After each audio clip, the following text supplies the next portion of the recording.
Welcome to Masterminds in Maintenance, a podcast for those with new ideas in maintenance. I'm your host, Ryan. I'm the CEO and founder of UpKeep. Each week, I'll be meeting with a guest who's had an idea for how to shake things up in the maintenance and reliability industry.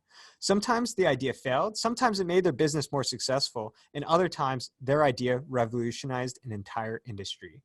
Today, I'm super excited to have the CEO and founder of People and Processes, Inc. on the show, Jeff Shiver. Jeff has over 25 years of experience working in manufacturing and facilities environments.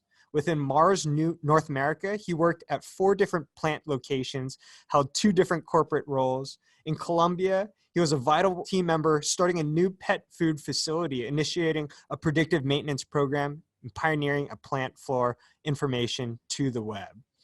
Jeff, you started People and Processes in 2006. You've leveraged all of your expertise in mentoring, helping people and organizations, teaching them best practices. Welcome to the show, Jeff. That's quite a bit. It is, Ryan, and thank you so much, man. I'm just super excited to share some of my knowledge and experiences with your audience. I'm really looking forward to it. Maybe we could just start off by, sharing a little bit about yourself and your background.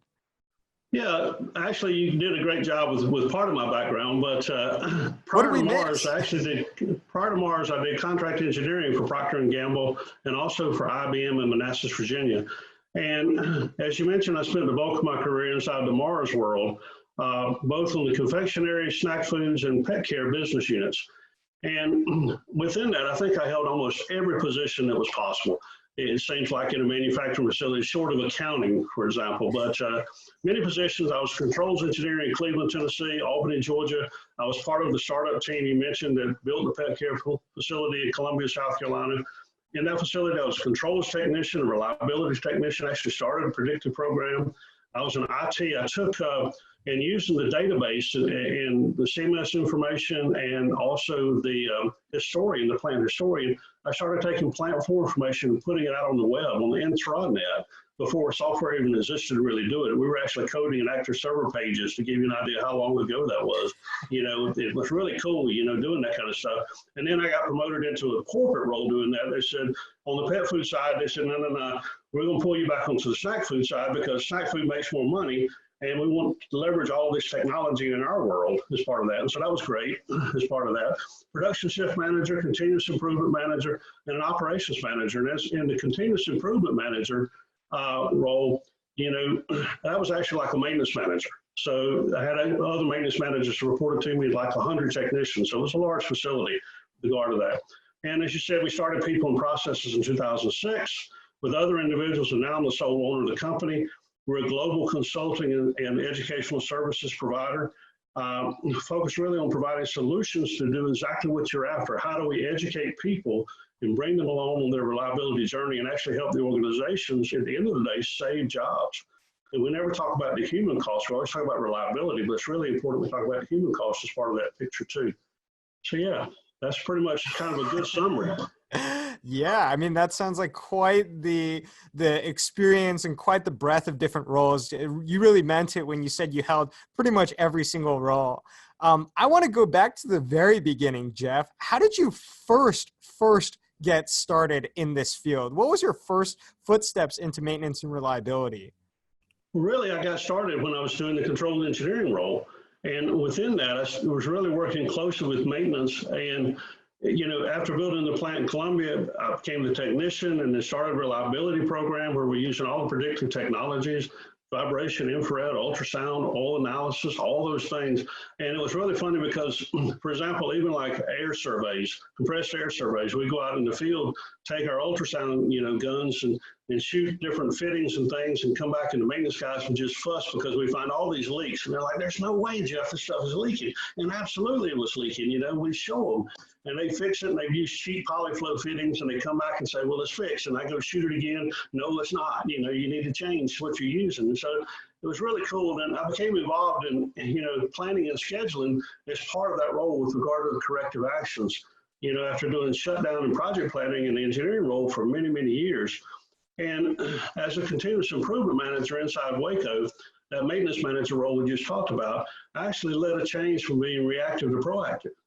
And as part of that, in the first 18 months, we gave back $20 million in capacity to the site. We reduced waste and scrap by 10 million, and we took $2 million off the maintenance budget just in the first 18 months. So it was huge for the organization. And then I actually got pulled into how do we start leveraging this across the enterprise. And I'll always remember the story, it was kind of cool because what would happen is maintenance typically doesn't really have a seat at the table in many organizations. Production drives the show. And as part of that, we would actually have storyboards out in the plant. And so when the VIPs would go tour around the plant, maintenance technicians would be standing there with the storyboards, and they talk about what great jobs they were doing and all the different technologies they were putting in and how they were improving their work practices and driving to improve reliability. And then as part of that, it was really neat because the VPs would wear lab coats, white lab coats in the food manufacturing.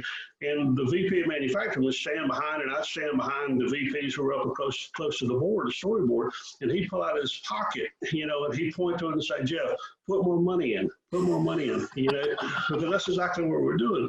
Is we were saving the business a ton of money. And it's all these things that we don't talk about, the downtime, and that we really, are indirect costs, really, from a maintenance perspective.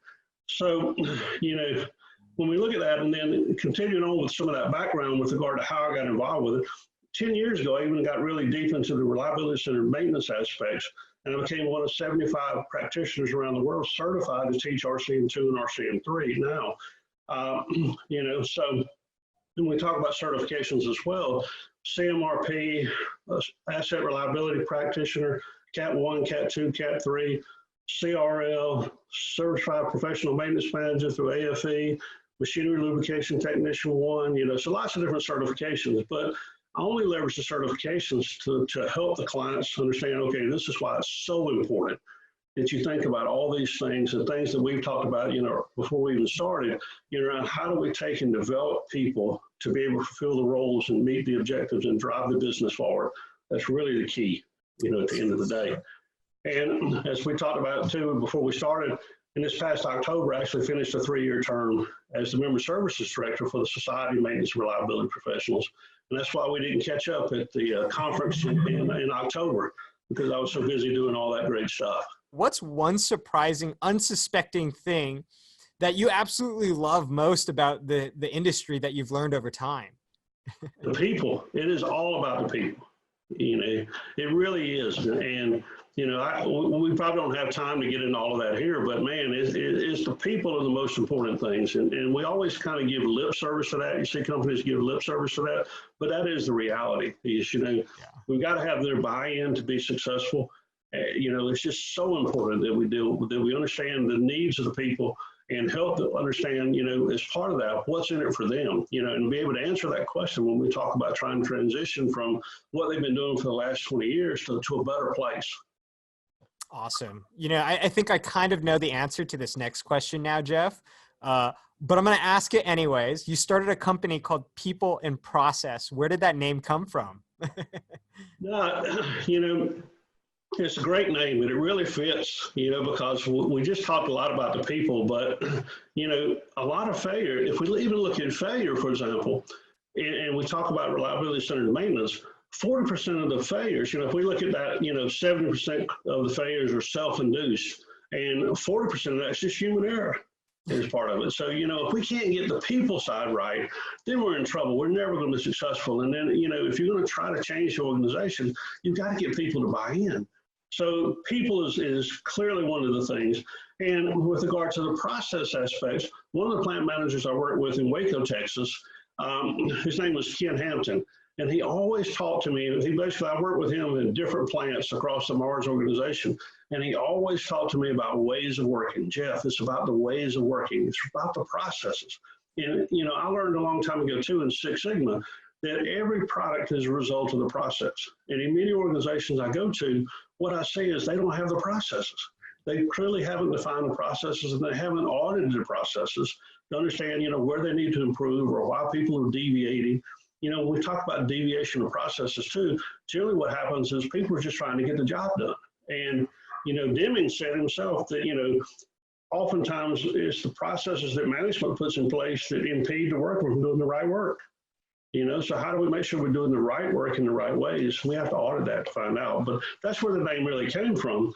It just became the obvious choice. I love it. Well, Jeff, today I really wanted to chat about the people behind maintenance and planning and scheduling, since I know that this is a topic that you've covered quite a bit, both in your writing and also within the company. So I guess the first question I've got for you, where have you found the best maintenance planners and schedulers that are effective? Where did they come from? What skills did they hold? I think we were just talking about this right before we started recording, was 37% of people that apply for these jobs don't actually have the skills and aptitude. Where do you find the ones that are?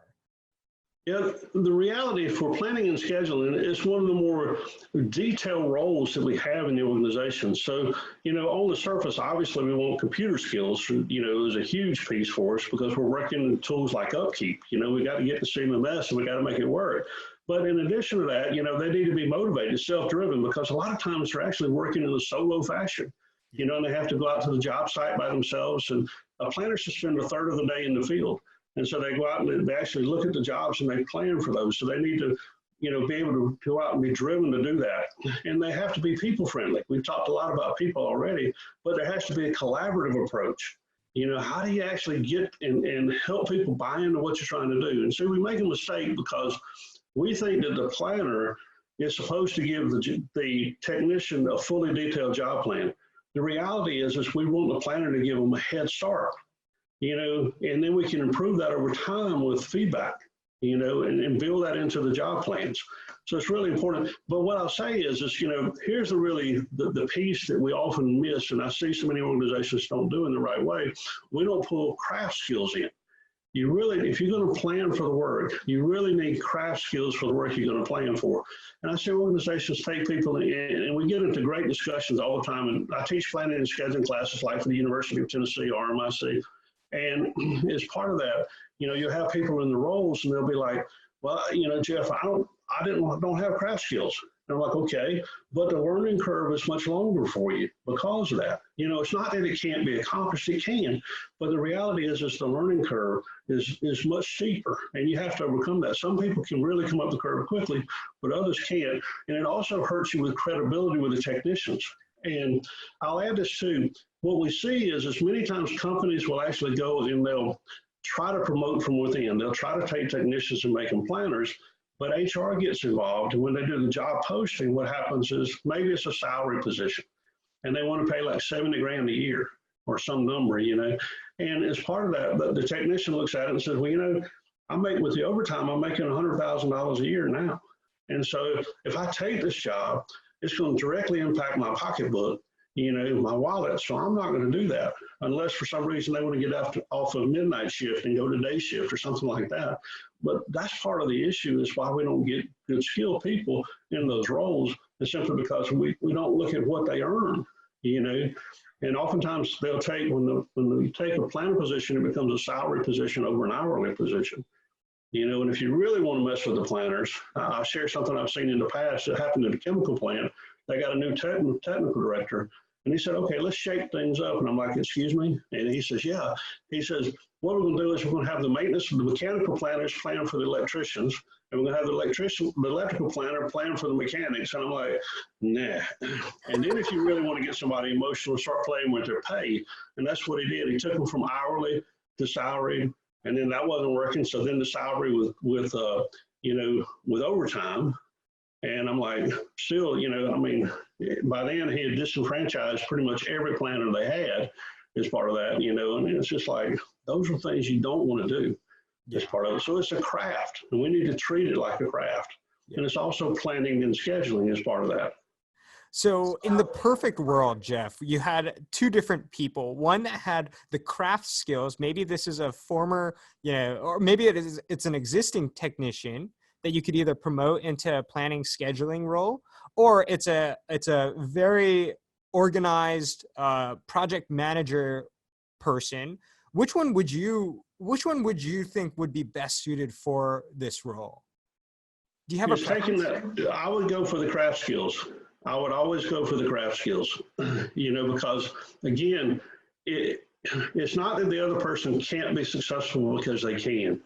But if you think about what we're trying to accomplish, what we're trying to accomplish with planning is we're trying to determine what materials are necessary, how long is it going to take, what are the specific tasks, and I'll talk about it a little bit later, probably as part of the conversation, but what happens too is the planner really has a responsibility to try to drive defect elimination. It's not just about giving, a head start for the technicians, but it's also about how do they eliminate some of the defects. So understanding the specifications necessary, what torque, what gaps, what fits, what clearances, those kind of things, what kind of belt tension do we need?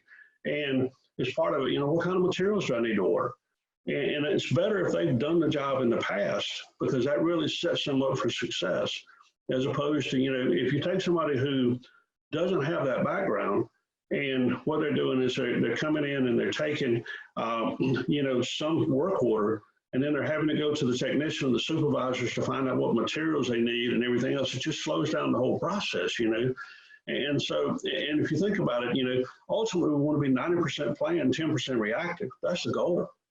So how do we farm more and more work into the planning realm and push that through? I was just talking just this last week with an organization, this municipal water treatment organization. And as part of that, they talked about, so, well, our planners, all they have time to do is get materials. But that doesn't help us, with regard to that. So it's really important that we focus on the craft skills and understanding, because again, how do we give them a head start? Because what we're trying to do is drive the craft efficiencies. Basically, in addition, from, typical efficiency somewhere in the 25 to 35%, I've seen as low as a measured 12%, but the target is 55 to 65% from a wrench time perspective. But bigger than that is the defect elimination piece, those specifications and things. It's not about planning and scheduling more work. It's about eliminating ultimately the need to plan and schedule all of that work. Yeah, absolutely. So taking that step back is so important. Understanding why do we even have this role? It's not just to plan and schedule. Again, to your point, it's about defect elimination. It's about moving from being more proactive than we are reactive. Yeah. Which is a good segue into this next question. I read your article on LinkedIn titled, RCM3 Planning and Scheduling, the Rubber Meets the Road. And I read a specific note in that article that you mentioned only about 10% of planners are utilized effectively. So now that we've got this, this technician with the craft skills that wants to move into this planner scheduler role, how do you train this person to be part of the 10%, to be part of the folks that are being utilized effectively? Well, it's a combination. Actually, training actually does a small portion of that, believe it or not. And what happens is you can send the planner, and I see this in classes that I teach all the time. What happens is they'll send the planner, for example, to planning and scheduling class. They'll take a 3-day course on it, and then they go back into the organization, and they're like, I can't plan and schedule because you got me doing everything else. You got me doing the fire extinguisher checks, and I'm managing the contractors, and I'm doing all this stuff. And that's actually what we talk about. The planner focus should be next week and beyond, not this week. And the supervisor really has responsibility for this week. And when you pull the planners into this week, you ruin that. They can't focus on the future. And, so it's, and as I sit through some of those planning classes, and some of those planners tell me, Jeff, I just wish everybody else was here to get the same message, because if they expect me to come back and to change the organization, I'm just one person, and I'm an hourly technician level, basically, or slightly, and I can't do that. Well, first I would say, number one, you can, because change can start with one, and every journey starts with a single step. But as part of that, I understand, in the bigger picture, they struggle with that. But if the production people don't give access to the equipment, then you can put all the schedules together that you want, and it won't matter, And if the maintenance technicians don't believe in what you're doing, then what they do is or the supervisors, more importantly, they just chunk your plan and your scheduling things in the trash can as they walk out the door from the scheduling meeting. And believe it or not, I've actually seen that happen. So the challenge with this is, how do you educate the organization? And I'm really encouraged when we're able to go on site and we actually do planning and scheduling and education within the site itself, and they can get more than just the planners there. They get the supervisors, they get the production supervisors, the maintenance manager, all of them get the same message. And that's really key. But then as part of that too, the other piece behind that is, how do you leverage coaching? and auditing the processes and making sure that the planner is doing what you expect, or you're not impeding the planner. And we'll talk about it, as well later probably, but an assessment.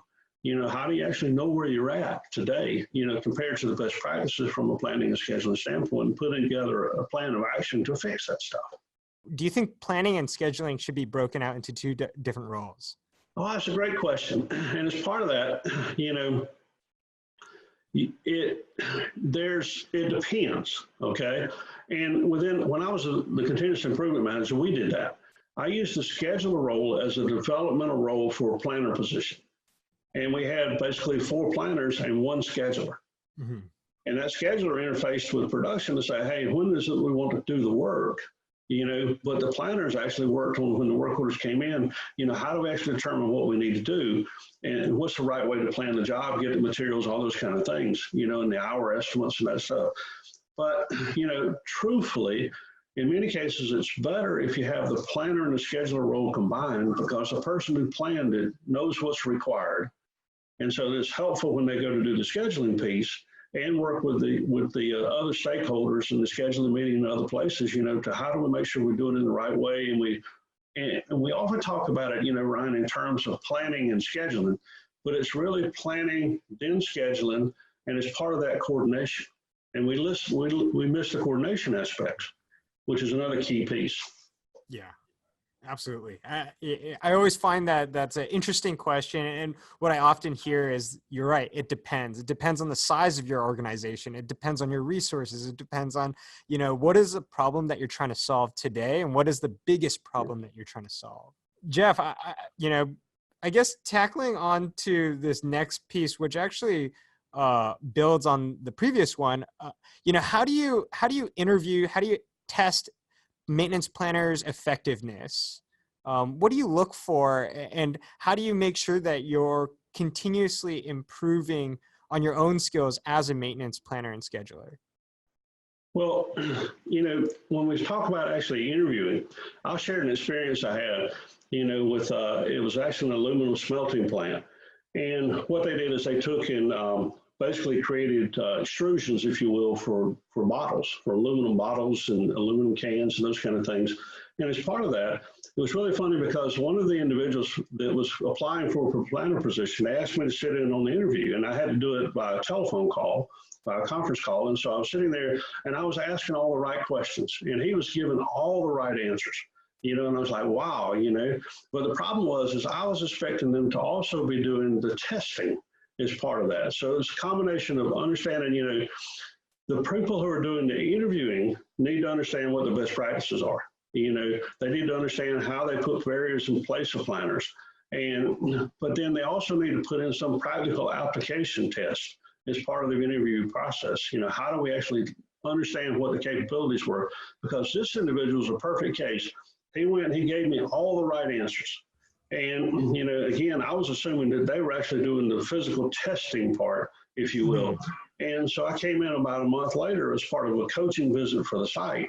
And when I was there, I went over to him and I said, okay, show me your schedules. And he said, well, I've been struggling with them, and stuff like this, learning the software. And it's a month later, and I'm like, okay, and I said, well, show me a plan that you put together, a job plan. And he said, well, I don't have any because I've been working on the schedule stuff and things like that. And I kept digging deeper, and come to find out he knew the lingo, but he had never actually formally did a job plan, And I said, okay, well, now you're in position. We got to figure out how to fix this. So let's roll up our sleeves. And so we rolled up our sleeves and we went out in the plant, and I showed him how to put together job plans, and I came back and said, okay, you talked about all this stuff, but you've never done it. Now you can go do it, because you've actually seen it. And that was huge, for him. And so that's part of the challenge too, is how do we make sure we're doing that, and then bundling that piece in as well. How do we continue to invest? Well, I was at a cereal plant, and they had 12 planners. They'd been in the role 7 years. They had never had any formal planning and scheduling training. Mm-hmm. So they fell into the 90% of that, they're doing everything but planning and scheduling. They were really reactive. They lived for it. And the challenge gets to be, I actually spent time with them and said, okay, this is how you plan and schedule work. We spent 3 days, and even I would come in the afternoons after that and sit with the shift managers. And it was always great because we talk about planning and scheduling, but we don't always talk about priority as part of that, criticality priority. And it was great because I asked the shift supervisors, I said, okay, you all have different lines. There was about 6 different lines represented. And I said, tell me, which line's most important? And how many hands do you think I got? I got 6 from all the shift supervisors. My line's most important. And I'm like, but you have to realize we only have this small pool of resources, here at the site from a maintenance standpoint. How do we disperse those out to be able to do that? Because we can't respond to all 6 lines at one time. We only have 3 people here on the shift, So it comes back into that education. So how do we continuously invest? First is, we have to go back and re-educate in some cases, because planners will go to class. They'll go back to the site, they'll try to plan the schedule, the organization will put the barriers up, prevent them from planning and scheduling. Then over time, management changes and they'll drift off, the expectations will drift. And so we have to go back and educate people and say, okay, this is what's important. Then that coaching and mentoring piece we've talked about is, where are you at? And to really understand that reinvestment, assess. Do an assessment. We come in on the assessment piece, we look at it and say, where are you at? And then based on that, we put together a plan with them and give them a report and say, hey, this is what we saw. Now, how are we going to fix it? And that may be something besides addressing the planners and schedulers. Planners and schedulers might be fantastic. They're just not being allowed to physically do the work. And that's a key piece. So I'm curious, like going back to this, how do you interview and find the right maintenance planner and scheduler? Like, it sounds like you really look for that hands-on practical knowledge. What does your typical interview look like to suss out these practical skills? And how realistic is it for someone to be able to come into a new facility and give their own assessment and really know the ins and outs of your facility, your business, given so many different nuances? Yeah, but when you talk about that, Ryan, it's almost like putting together a CMMS. Sure. You have certain processes. You're going to have the as is and the to be. You're going to do and it's just like in business. We all say that we're different, and I always get tickled because in organizations they say, "Oh yeah, Jeff, you just don't understand. We're different." But the reality is yeah, maybe 10% of you are different. But there's just nuances about you. But those business processes carry on from one organization to the next. And planning and scheduling, while you may use, UpKeep or you may use some other software package, the process of planning and scheduling is still the same, And so it's how do you actually take and say, first off, a question might be a great question is, hey, show me your processes. Most of the time there's silence. There are no processes. And it's by the seat of my pants kind of thing. And okay, well, in that case, from an assessment standpoint, you don't really have them, and if I go to somebody else and I say, hey, how does this work? They can't tell you, so, and you say, well, we just do it this way. And I say, and I had this conversation the other day as well with that same municipal water treatment facility. They said, what happens if somebody wins the lottery and you disappear out of that job? How do we transition that, And the reality is there are no processes to transition. And so to your point, somebody new comes in and now they've got to just adapt, and figure out through tribal knowledge, this is the way it's supposed to work. And, I always like to ask this question, and this question is, do you find experience to be value added? Is it a good teacher? And the reality is, when we look at it in many terms, in many ways, experience is a horrible teacher. And I saw one quote one day, and it says, it teaches you when to cringe. The lessons of experience teach you when to cringe. And so, it's, and lessons, the right lessons in short supply. And I always look at this, and I give this example, say, well, if I'm the old person, and you're the new person, and you come in, and they put you with me, and I hammer on a bearing with a brass punch, how do you think you're going to do it? You're going to hammer on with a brass punch, and we're going to kill the bearing, or we're going to heat it with a torch, or we're going to warp the races, whatever the case may be. And the same thing happens with planning and scheduling, because people say, well, let's shadow the technicians. Let's hire somebody and let them shadow the technicians for 2 years, this particular technician. The reality is it took a technician 20 years. So there's no way they're going to transfer that knowledge in 2, just not going to happen. So that's really part of the problem is how do we actually document the processes, build the roles and responsibilities, audit against those. And when we do the interview process that you asked about, how do we build those kind of things into interview? Even though you're coming in, you may not necessarily know that particular variant of software. You may not necessarily know that process, but you have mechanical skills or you have electrical skills or whatever the case. And so how can you test for some of those? How can you test for the planning processes? You can take some simple examples of, case studies, if you would, and you can actually build out,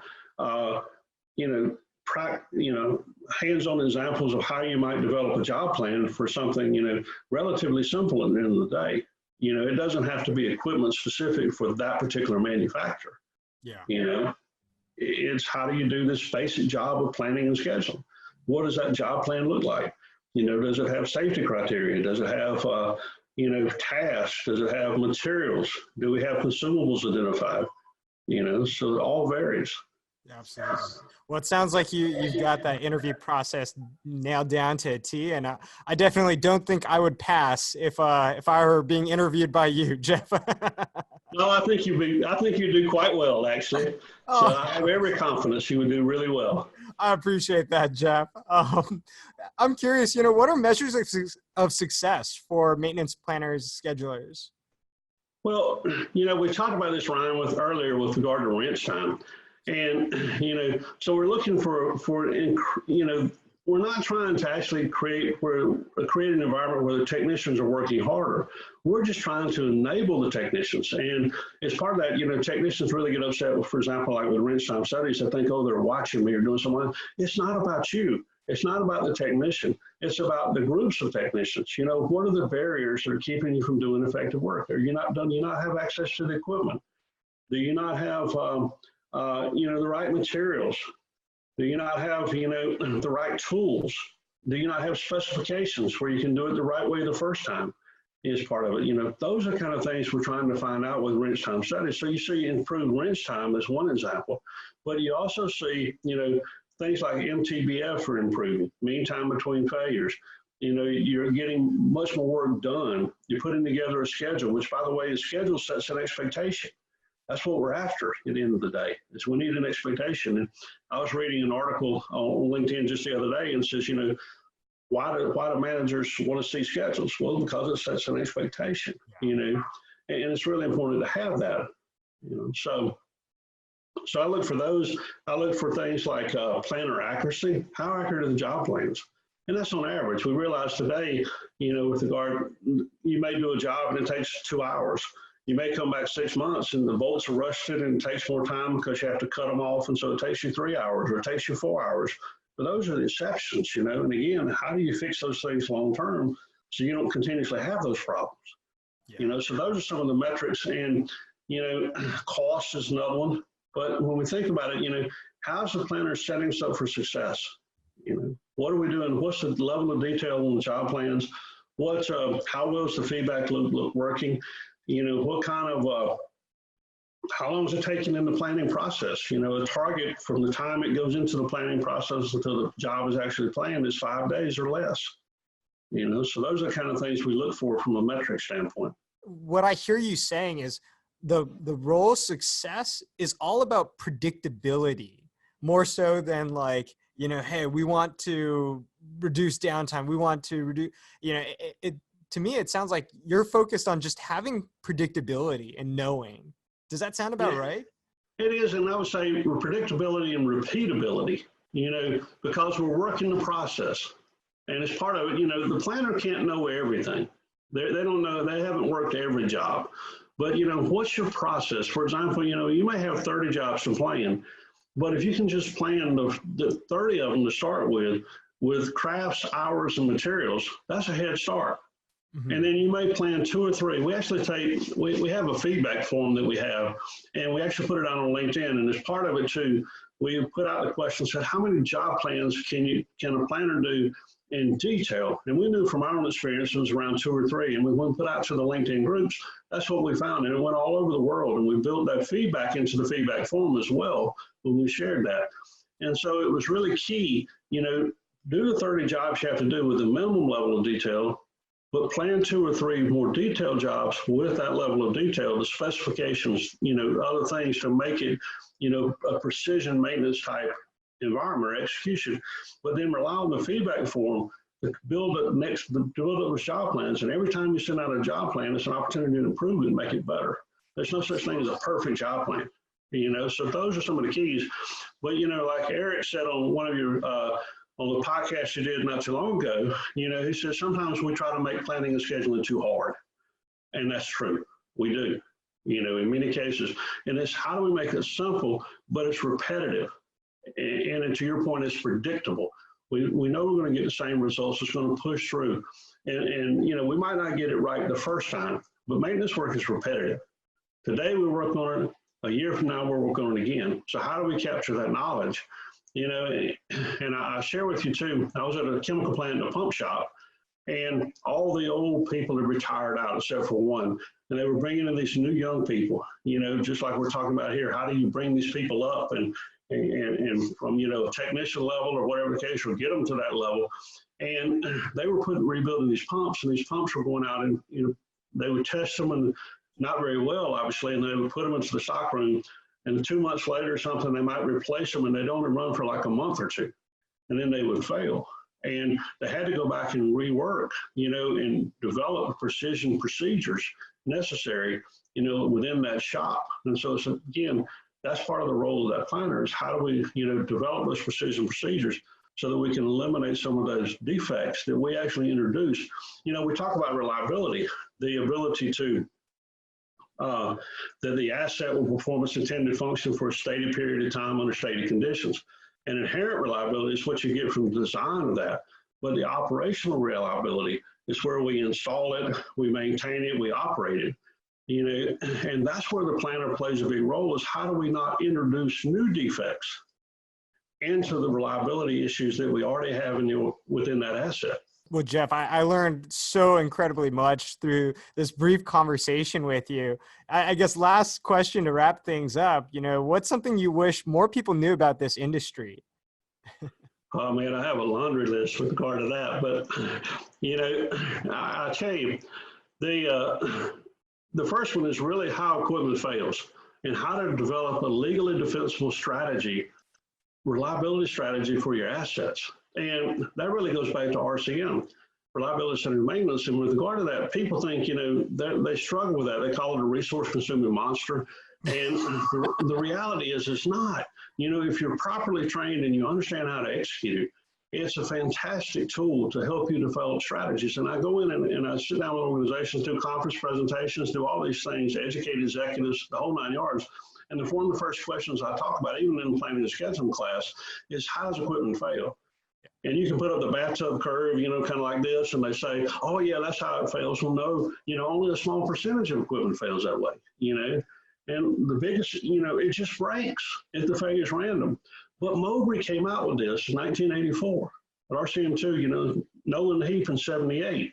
So it's not new stuff, but yet we don't have the basics down. And I actually call it forward to the basics. So RCM is one piece, Then we have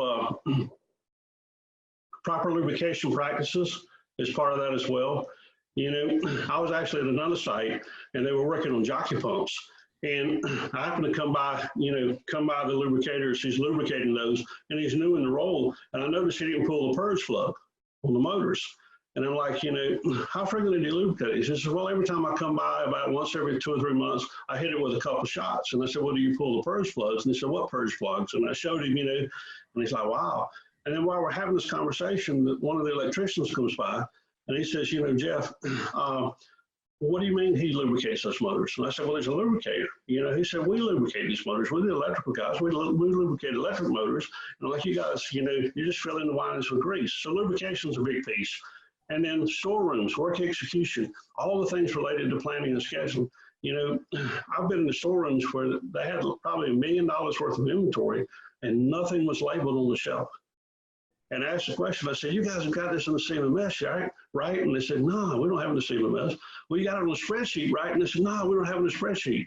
And I said, really? And I said, what's your inventory value? We have no clue.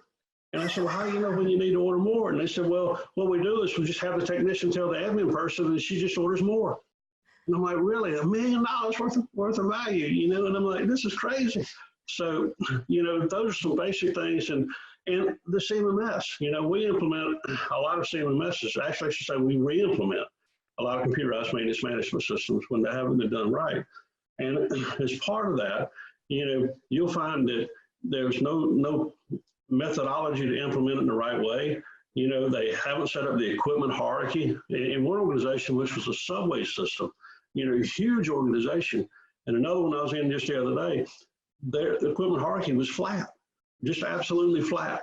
And I'm like, wow, you know, so that's not what we're after at the end of the day. So, you know, again, forward to the basics with regard to that, you know, defect elimination concepts. Well, Jeff, it sounds like you've just got a wealth of knowledge. Can you share with all of our listeners all the ways that they can connect with you, continue learning from people and process, and all the things that you've done for the industry? Sure. And number one, I want to thank you, Ryan, as well, for having the opportunity just to share some of this knowledge. You know, it's a great thing, and how do we leverage it and encourage other people? And then this podcast is a fantastic tool to do that. That said, you know, you can find me on LinkedIn. You can obviously find me at Shiver at peopleandprocesses.com. I'll share with you from a resource standpoint. I have about 60 videos on YouTube at the People and Processes channel, plus my own channel.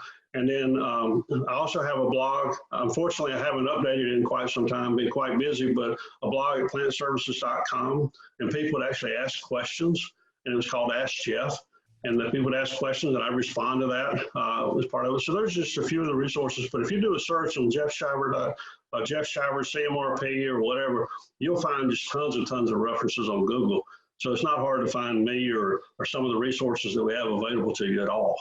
Awesome. Well, thank you so much, Jeff. Thank you for everything that you do for the industry, and thanks for joining us on this podcast. Thanks to our listeners for tuning in to today's Masterminds in Maintenance. My name is Ryan. I'm the CEO and founder of UpKeep. You can also connect with me on LinkedIn or email me directly at ryan@onupkeep.com. Until next time, thanks so much.